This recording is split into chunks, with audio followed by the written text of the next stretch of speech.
तो लोगों के माइंड में क्वेश्चन होता है कि हम ट्रिगोनोमेट्री को रियल लाइफ में कहाँ यूज़ करेंगे और ये इंटीग्रेशन को या ए प्लस बी होल स्क्वायर को कहाँ यूज़ करेंगे, तो हमें क्यों पढ़ना है ये?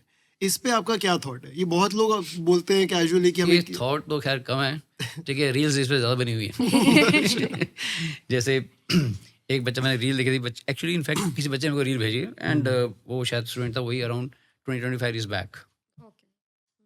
तो उसने रील भेजी, उसमें ये था कि अ, बच्चा अपने टीचर को फ़ोन करके पूछता है, I think it was teachers day अच्छा। उस दिन, कि सर आपको याद है आपने मेरे को साइन थीटा कॉस थीटा पढ़ाया था, तो अभी तक मैं परेशान हूँ, ये यूज़ कब होगा? तो मैंने उसको बोला, मैंने ये यूज़ हो ना हो, बट इससे तुम्हारी नाक कटने से बच जाती है। कहता सर कैसे वो? मैंने कहा जब बच्चे तुम्हारे बड़े होंगे तुमसे पूछेंगे कि पापा what is sine what is cos, at least आप उसको आंसर कर पाओगे, तो आपकी नाक नहीं कटेगी आपकी। सही बात। बाकी बाकी ये है कि अपार्ट फ्रॉम जोक, बाकी ये है कि जो मैथ्स की जो स्किल्स होती हैं, मैथ्स बनाई इसीलिए गया है कि आपका जो माइंड है, जो ब्रेन है, ठीक है, वो स्किल में थोड़ा शार्प हो जाए। वो कोई भी चीज़ बिना यूज़ के, ठीक है, शार्प कभी नहीं होती, ठीक है।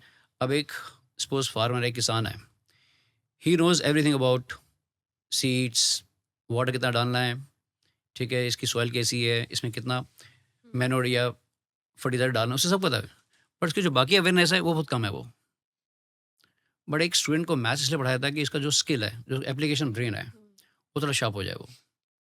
वो अपनी लाइफ में एक तरीके के, कोई भी अगर प्रॉब्लम आती है या कोई सिचुएशन आती है, तो उसके 2-3 मेथड्स ढूँढ लें। मैं और कोई जल्दी ढूंढे। हाँ, जल्दी ढूँढ लें, तो उसका ब्रेन शार्प होगा। दैट्स द रीज़न कि 10th तक, बिकॉज़ 10th तक हम ये मानते हैं, because you are a psychologist, okay, हम ये मानते हैं कि जो ब्रेन है, उसको शार्प करने की ज़रूरत पड़ती है। तो टिल द एज ऑफ 14 और 15 इयर्स हम उसे हर एक सब्जेक्ट पढ़ाते हैं। तो जो मैथ्स का जो काम है, उसे इतना है कि इसकी जो कैलकुलेशन माइंड है, जो ब्रेन है, वो शार्प हो जाए, वो उसको इस्तेमाल करना शुरू कर दे। अगर आप किसी चीज़ को इस्तेमाल नहीं करेंगे, वो वेस्ट हो जाएगा।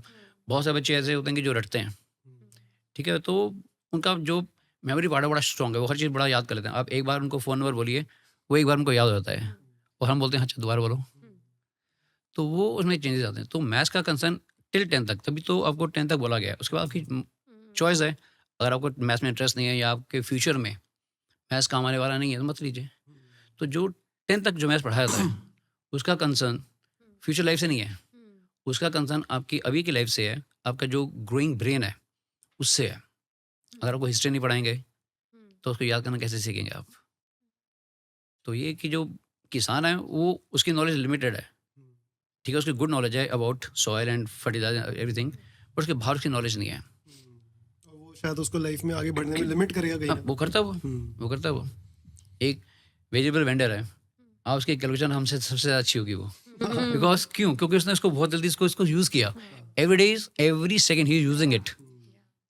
वो बोलेगा 1 किलो इतने की है, तो हम सोचते हैं अच्छा यार 1 किलो इतने की, तो आधा पाव कितने की होगी? हम जितनी देर में वो पैसे काट के आपको वापस भी कर देगा आपको वो। क्यों? क्योंकि उसने उसको प्रैक्टिस किया, उसने उसको यूज़ किया। तो ये तो है ही है कि जितना वही चीज़ आप यूज़ करोगे, उसमें यू आर द मास्टर्स। तो सर फिर आप ये बोलोगे कि पेरेंट्स को अपने बच्चों को मैथ्स नहीं छुड़वाना चाहिए और 10th तक एब्सोल्युटली कराना चाहिए? हाँ, 10th तक तो उनको एनकरेज करना चाहिए बच्चे को कि मैथ्स ले, ठीक है? हाँ, अगर कोई मेडिकल प्रॉब्लम है या कोई बायोलॉजिकल प्रॉब्लम है, वो आप बच्चे के साथ अगर आप छोटी एज में अगर उसको आप आइडेंटिफाई कर लो, तो इज़ मच बेटर। तो उसमें ये होता है कि अगर आप बच्चे को उसको एनकरेज कीजिए कि नहीं तुझसे मैथ्स होगा, तुझसे मैथ्स होगा, और उसको प्रॉब्लम सॉल्विंग दीजिए, और उसको मैथ्स को ईज़ी बनाने के तरीके बताइए। What I find in these, I think 10-15 years, जो भी न्यू जनरेशन से आई है, उसमें पेरेंट्स को लगता है कि अगर हमने उसको टीचर के पास या ट्यूटर के साथ डाल दिया, तो हमारा रोल खत्म हो गया। इनफैक्ट रोल उनका कभी खत्म हो नहीं सकता।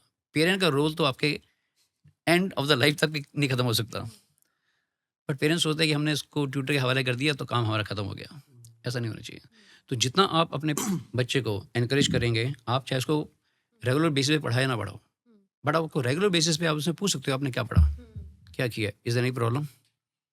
आप जितना बच्चे से बात करेंगे, उसका जो फियर है वो जल्दी खत्म हो जाएगा। और पेरेंट्स से अच्छा टीचर्स दुनिया कोई नहीं है।